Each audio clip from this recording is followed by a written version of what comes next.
What's up everybody? So I'm reading Warbreaker.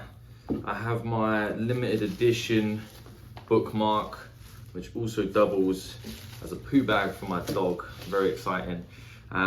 Which page am I at? So I just finished page 498, chapter 45, which is a tiny chapter. I'm about to go on to chapter 46. And there's like 650-ish pages in this version. So I think my next video will be my completely done, finished analysis reaction video. But for now, let's talk about what just happened.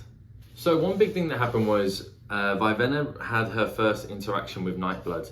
And if I remember correctly, Vasha basically wanted her to pick it up in not the hopes, but in the idea that it's going to be like a test. And I think it is a test. So for her, she felt really sick and nauseous and like she was going to puke when she picked it up. Whereas for most people, because we saw Nightblood in action in more detail a bit later in the story as well, and for them, they had this like weird desire to pick it up and a hunger for it. So I don't know, as someone asked me in the comments in the last video, they said, well, who is the shard in this video? And I wasn't certain there was going to be a shard. I assumed there was a shard for each book based on how I feel like we're building up to, you know, the end or the direction that the Cosmere is going. Obviously, we're going to try and bring all these shards back together, I would guess.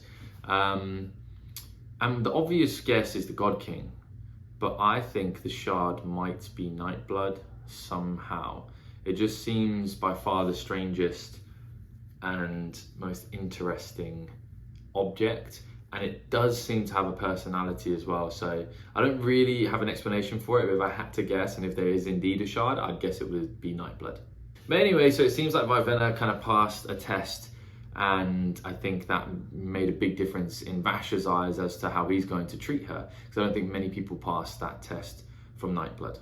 And I think that Nightblood is always trying to defeat evil, at least in its own eyes. So he does that by having evil people, or those maybe who aren't pure, desire to murder when they have the sword around them or in their possession. And Vivenna seemed to like pass the test by feeling nauseous and repulsing and putting down that. And it's like an age-old idea that the greatest leader or the person who should wield power is one who does not seek it. Like in that kind of vein is where I think that storyline is heading.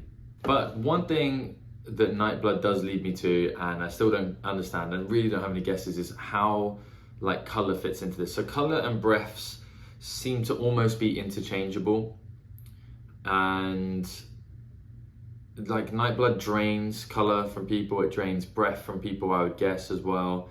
But I just don't really understand how that fits in. I know that's like the power and that's the life force, and that's, you know, outside of being a returned, that seems to be the only thing that gives somebody power, but I just don't really know how it fits in yet, which is disappointing because I feel like that's the biggest secret or mystery inside of this book. But whatever, it's exciting that I still don't know, and we're going into the end section.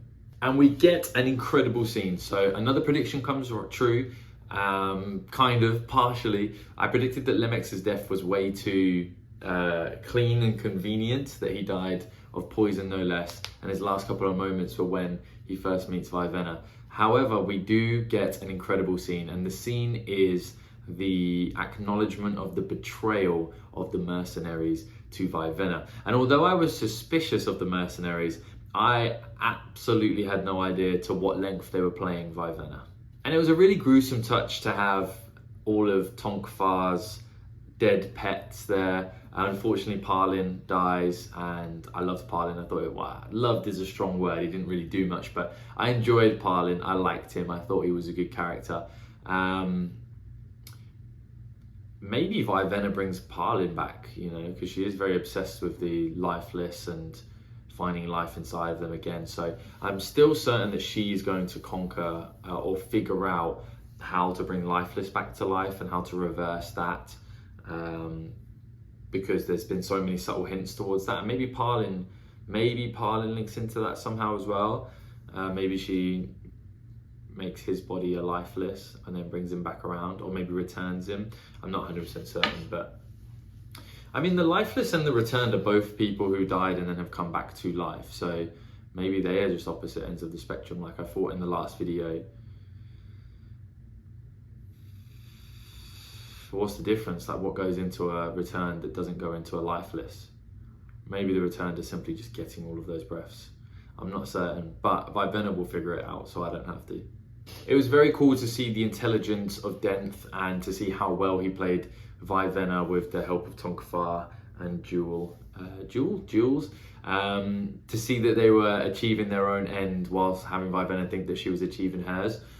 Good chess, definitely playing the game at a high level there. And so as we enter the final phase, we have a few people who are aligned and the sides are being relatively clearly drawn up for this final act.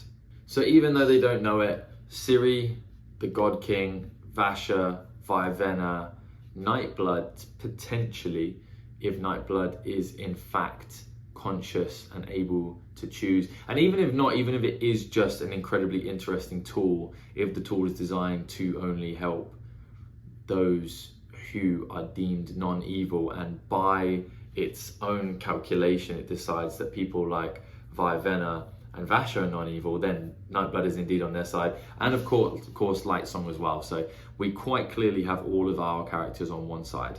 But that begs the question, is Blushweaver and the mercenaries on the other side? I think yes. I think Blushweaver is in fact much more involved in the story than we thought, and although she, via her relationship with Lightsong, seems not harmless, she's obviously extremely capable, but I think she is much smarter and been playing towards this end goal for much longer than we think. So I think she, as I mentioned in the previous book, I think she's going to be the one that tries to kill Ciri. She clearly doesn't like Ciri. I think that she's going to be the one that potentially tries to kill the God King, or just something along those lines. She is our actual baddie. So Vivenna then escapes Denth and Tonkfar and that whole squad there, and then goes on to have the roughest period of time of pretty much anybody in this book. And it was pretty gruesome, even though it was only a short amount of page time. I think it was like a chapter or two. I think it spanned a couple of weeks and it was a bit depressing. But we do learn some interesting things. So we learned that the hair growing and changing of color, well, actually, I don't know about changing of color, but the hair growing does take energy, kind of the same way breaths are taken out of you to make something happen. But it would seem like hers maybe regenerate or something then, because maybe it's not related to breaths. Maybe it's not that same kind of energy. Maybe the hair growing is a completely different type of magic, and that's why it's so important. But anyway, she has a really rough time.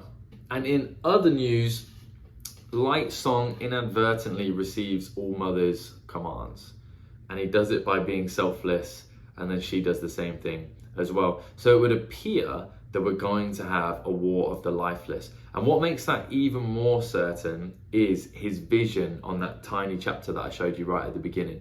So essentially the God King and Ciri finally get it on, which means potentially and almost definitely, based on the need for it in the plot, Ciri has become pregnant. And we also discover, or Ciri discovers and the God King kind of discovers, or they come to the conclusion that there is no heir for the God King. Actually, they just find a returned and then make sure that the God King gets somebody pregnant during that period of time.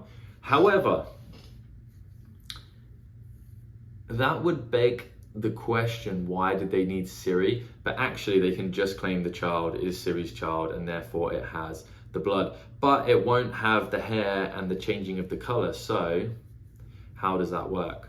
Unsure. That would suggest we would still have 9 months of story before they could feasibly kill the God King, but I don't know, time does pass quite quickly in this book, so maybe we do get that period, but I highly doubt it. I think things will be sped up much before she's anywhere close to like giving birth or anything like that. So then Lightsong gets a vision of the future, and in his vision he sees Lifeless killing people of color, or people in color, I should say.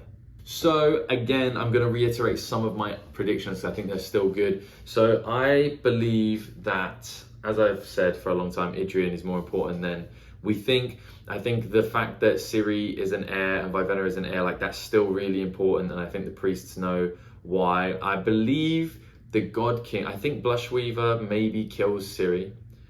I believe the God King then passes all of his breaths to Ciri in an attempt to save her. And she somehow becomes returned. Obviously, we need to figure out what a returned is, and I don't know. But either Ciri or Vivenna will become a returned. Ciri will become God Queen, and there's so many secrets. I don't know who the mercenaries are. I had guessed that they were maybe scholars. I don't know who Vasher is, but I'd guess that maybe he's a scholar as well. I don't know how this ties into the Shard. I don't know Nightblood. There's so much I don't know, but I have those predictions. And mainly I'm just really excited to jump into this final section. So thank you so much for watching. Please like and subscribe. It really helps the channel. And I will see you on the next video.